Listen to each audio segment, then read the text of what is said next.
ಎಲ್ಲರಿಗೂ ನಮಸ್ಕಾರ. ನಾನು ನಿಮ್ಮ ಈಶ್ವರ್. ಇವತ್ತಿನ ಟಾಪಿಕ್ ಏನು ಗೊತ್ತಾ? ತಮಿಳುನಾಡಿನ ಸೇಲಂನ ಏರ್ಕಾಡ್ ಘಾಟ್ ಎನ್ನುವಂತಹ ಒಂದು ಟೂರಿಸ್ಟ್ ಪ್ಲೇಸಲ್ಲಿ ನಡೆದಿರುವಂಥ ಒಂದು ಘಟನೆ.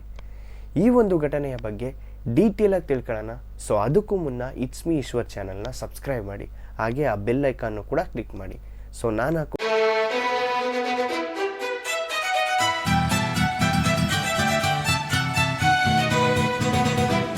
ಈ ಒಂದು ತಮಿಳುನಾಡಿನ ಏರ್ಕಾಡ್ ಘಾಟ್ ಎನ್ನುವಂಥ ಒಂದು ಪ್ಲೇಸು ತಮಿಳುನಾಡಿನ ಒಂದು ಮುಖ್ಯವಾದ ಒಂದು ಪ್ಲೇಸ್ ಆಗಿದೆ.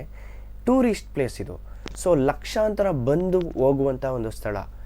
ಯಾವಾಗಲೂ ಅಲ್ಲಿಯ ಫಾರೆಸ್ಟ್ ಆಫೀಸರ್ಸು ಯಾವಾಗಲೂ ಓಡಾಡ್ತಾ ಇರುವಂಥ ಒಂದು ಸ್ಥಳದಲ್ಲೇ ನಡೆದಿರುವಂಥ ಒಂದು ಘಟನೆ. ಏನು ನಡೆದೈತೆ ಅಂತಂದರೆ ಇದೇ ಆ ಫಾರೆಸ್ಟ್ ಡಿಪಾರ್ಟ್ಮೆಂಟ್ ಆಫೀಸರ್ಸು ಯಾವಾಗಲೂ ಬಂದು ಹೋಯ್ತಾ ಇರ್ತಾರಂತೆ.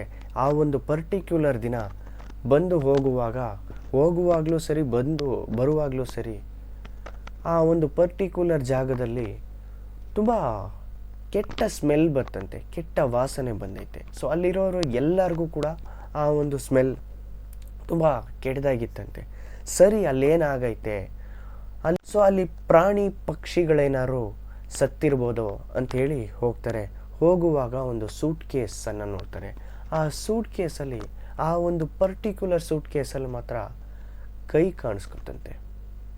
ನೋಡಿ, ಆ ಒಂದು ಕೈ ಕಾಣಿಸ್ಕತ್ತು. ಸರಿ ಅಂದ್ಬಿಟ್ಟು ಹೋಗಿ ಎಲ್ಲ ನೋಡ್ತಾರೆ. ನೋಡುವಾಗ ಒಂದು ಶವವನ್ನು ಪತ್ತೆ ಹಚ್ತಾರೆ.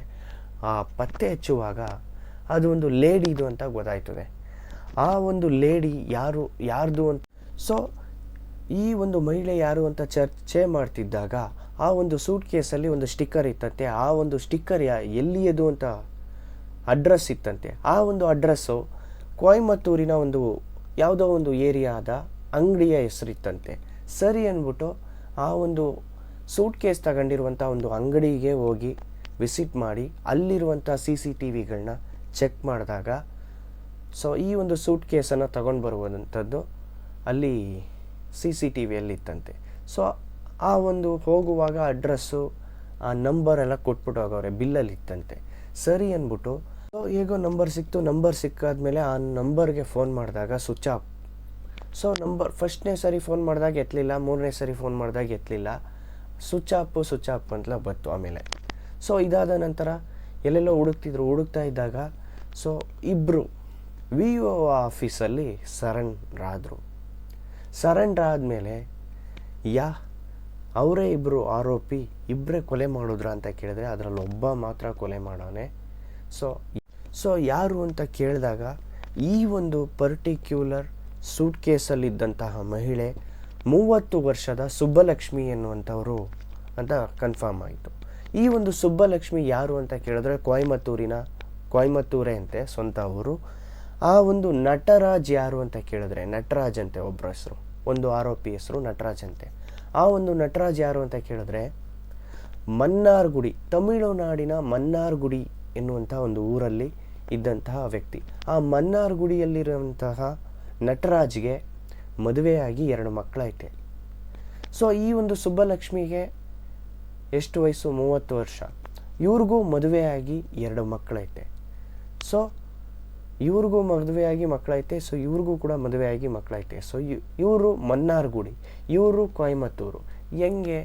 ಹೇಗೆ ಪರಿಚಯ ಆಯಿತು ಅಂತ ಅಂದರೆ, ಕತಾರ್ನಲ್ಲಿ ಕೆಲಸ ಮಾಡ್ತಿದ್ರಂತೆ. ಇಬ್ಬರು ಕೂಡ ಕತಾರ್ನಲ್ಲಿ ಕೆಲಸ ಮಾಡ್ತಿದ್ದಾಗ ಪ್ರೀತಿ ಆಗಿ ಲವ್ ಆಯಿತು. ಲವ್ ಆದಮೇಲೆ ಕತಾರಿಂದ ಇಂಡಿಯಾಗೆ ಬರ್ತಾರೆ, ತಮಿಳ್ನಾಡಿಗೆ ಬರ್ತಾರೆ. ತಮಿಳ್ನಾಡಿಗೆ ಬಂದಮೇಲೆ ಈ ಸುಬ್ಬಲಕ್ಷ್ಮಿ ಅವರ ಸ್ವಂತ ಊರು ಕೊಯಮತ್ತೂರು. ಅಲ್ಲಿ ಯಾವುದೋ ಒಂದು ಪರ್ಟಿಕ್ಯುಲರ್ ಏರಿಯಾದಲ್ಲಿ ಬಾಡಿಗೆಗೆ ಇರ್ತಾರೆ. ಬಾಡಿಗೆಗಿದ್ದಾಗ ಈ ಒಂದು ನಟರಾಜ್ ಇನ್ನೂ ಕೂಡ ಫ್ಯಾಮಿಲಿ ಜೊತೆ ಕನೆಕ್ಟಿವಿಟಿಲಿದ್ದಂತೆ. ಈ ಸುಬ್ಬಲಕ್ಷ್ಮಿ ಯಾವುದೋ ಒಂದು ಕಾರಣದಿಂದಾಗಿ ಜಗಳ ಮಾಡಿಕೊಂಡು ತನ್ನ ಮಕ್ಕಳುಗಳನ್ನ ಬಿಟ್ಬಿಟ್ಟು, ತನ್ನ ಗಂಡನನ್ನು, ತನ್ನ ಹಸ್ಬೆಂಡ್ನೇ ಬಿಟ್ಬಿಟ್ಟು ದೂರ ಇದ್ದಂತೆ ತುಂಬ ವರ್ಷದಿಂದ. ಈ ಒಂದು ನಟರಾಜ್ ಇನ್ನೂ ಕನೆಕ್ಟಿವಿಟಿಯಲ್ಲಿದ್ದರು. ಈ ಕತಾರ್ನಲ್ಲೇ ಇನ್ನೂ ಕೆಲಸ ಮಾಡ್ತಿದ್ದಾಗೆ ಒಂದು ಕ್ರಿಯೇಟನ್ನು ಮಾಡ್ತಿದ್ರು ತನ್ನ ಫ್ಯಾಮಿಲಿಗೆ. ಈ ಸುಬ್ಬಲಕ್ಷ್ಮಿಗೆ ಗೊತ್ತಿಲ್ಲದಂತ ತನ್ನ ಫ್ಯಾಮಿಲಿ ಜೊತೆ ಮಾತಾಡ್ಕೊಂಡು ಕತಾರ್ನಲ್ಲಿ ಇದ್ಕೊಂಡೇ ಮಾತಾಡ್ತಾವನಿ ಅಂತ ಹೇಳಿ ಇನ್ನೂ ಮಾತಾಡ್ತಿದ್ರು. ಒಂದು ದಿವಸ ಕತಾರ್ನಿಂದ ಬರ್ತೀನಿ ಅಂತ ಹೇಳಿ ಆ ಒಂದು ಪರ್ಟಿಕ್ಯುಲರ್ ಮನ್ನಾರ್ ಗುಡಿಗೆ ಹೋಗ್ತಾರೆ. ಹೋಗುವಾಗ ಏನಾಯಿತು ಅಂತ ಅಂದರೆ, ಈ ಒಂದು ಸುಬ್ಬಲಕ್ಷ್ಮಿ ಎನ್ನುವಂತಹ ಒಂದು ಹೆಸರನ್ನು ಟ್ಯಾಟು ಹಾಕಿದ್ರಂತೆ. ಟ್ಯಾಟು ಹಾಕವ್ರೆ ಆ ಮನ್ನಾರ್ಗುಡಿಗೆ ಹೋಗುವಾಗ ಆ ಟ್ಯಾಟುವನ್ನು ಅಳಿಸ್ಬಿಟ್ರಂತೆ. ಅಳಿಸ್ಬಿಟ್ಟು ಹೋಗ್ತಾರೆ. ಹೋಗುವಾಗ ಸರಿ ಅಂದ್ಬಿಟ್ಟು ಹೋಗಿ ಬಂದಿರ್ತಾರೆ. ಬಂದ ಮೇಲೆ ಜಗಳ ಶುರುವಾಯಿತು. ಸುಬ್ಬಲಕ್ಷ್ಮಿ ಎನ್ನುವಂಥ ಒಂದು ಹೆಸರನ್ನು ಯಾಕೆ ಟ್ಯಾಟುವನ್ನು ಮರೆ ಮಾಡಿದೆ, ಮುಚ್ಚಿದೆ ಅಂಥೇಳಿ ಜಗಳ ಬಂದೈತೆ ಸುಬ್ಬಲಕ್ಷ್ಮಿಗೂ ನಟರಾಜ್ಗೂ. ಸರಿ, ಆ ಒಂದು ಜಗಳ ಬಂದು ಸ್ವಲ್ಪ ದಿನ ನಿಂತಾದ್ಮೇಲೆ ಸುಬ್ಬಲಕ್ಷ್ಮಿಗೆ ತನ್ನ ಮಕ್ಕಳನ್ನು ನೋಡಬೇಕು, ತನ್ನ ಹಸ್ಬೆಂಡನ್ನು ನೋಡಬೇಕು ಅನ್ನೋ ಆಸೆ ಬರ್ತಂತೆ. ಸೊ ಇದೆಲ್ಲ ಬೇಡ, ಬಿಟ್ಬಿಡೋಣ ಅಂತ ಹೇಳಿ ಸೊ ನೀನು ಯಾವ ಕಡೆ ನಾನು ಹೋಗು, ನಾನು ನನ್ನ ಫ್ಯಾಮಿಲಿ ಹೋಯ್ತೀನಿ ಅಂತ ಹೇಳ್ತಿದ್ರಂತೆ. ಸೊ ಆದರೂ ಕೂಡ ನಟರಾಜ್ ಬಿಡ್ತಿರ್ಲಿಲ್ವಂತೆ. ಸೊ ನನ್ನ ಜೊತೆ ಇರಲೇಬೇಕು ಅಂತ ಟಾರ್ಚರ್ ಕೊಡ್ತಿದ್ರಂತೆ. ಸೊ ಇವರು ಲಿವಿಂಗ್ ಟುಗೆದರ್ ಅನ್ನುವಂಥ ಒಂದು ಹೆಸರಲ್ಲಿ ಇದ್ರು, ಏನೋ ಲಿವಿಂಗ್ ಟುಗೆದರ್ ಅಂತೆ.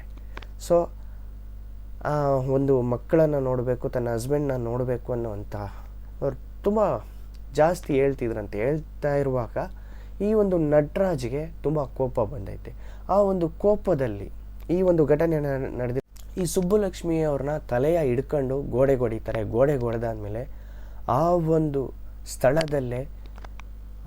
ಸ್ಥಳದಲ್ಲೇ ಶವವಾಯ್ತಾರೆ ಈ ಸುಬ್ಬಲಕ್ಷ್ಮಿ ಶವವಾದ ಮೇಲೆ ತನ್ನ ಮನ್ನಾರ್ಗುಡಿ ಎನ್ನುವಂಥ ಒಂದು ಊರಿನಲ್ಲಿ ತನ್ನ ಕ್ಲೋಸ್ ಫ್ರೆಂಡ್ಗೆ ಫೋನ್ ಮಾಡ್ತಾರೆ.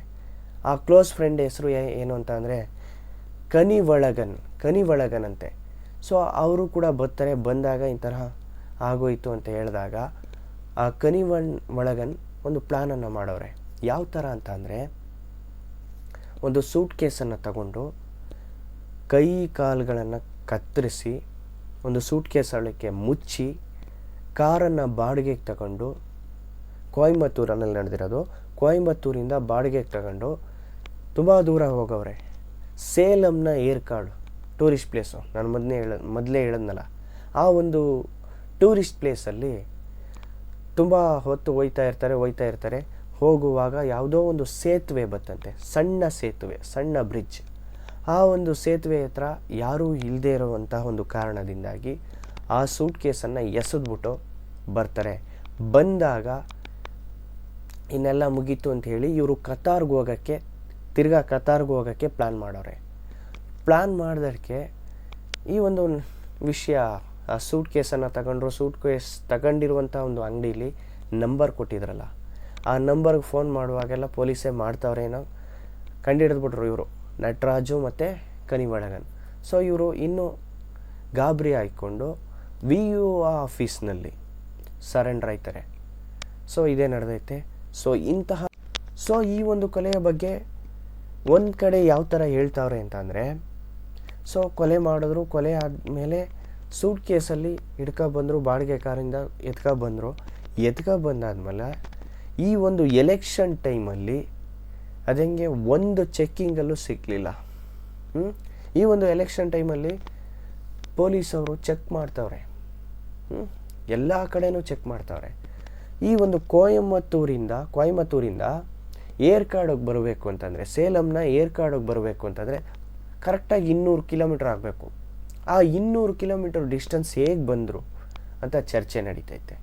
ಸೊ ಒಂದನ್ನು ಹೇಳಲಿಕ್ಕೆ ಇಷ್ಟಪಡ್ತೀನಿ, ಈ ಲಿವಿಂಗ್ ಟುಗೆದರ್ ಅಂತಾರೆ. ಸೊ ಅದಕ್ಕೇನೇನೋ ಹೇಳ್ತಾರೆ.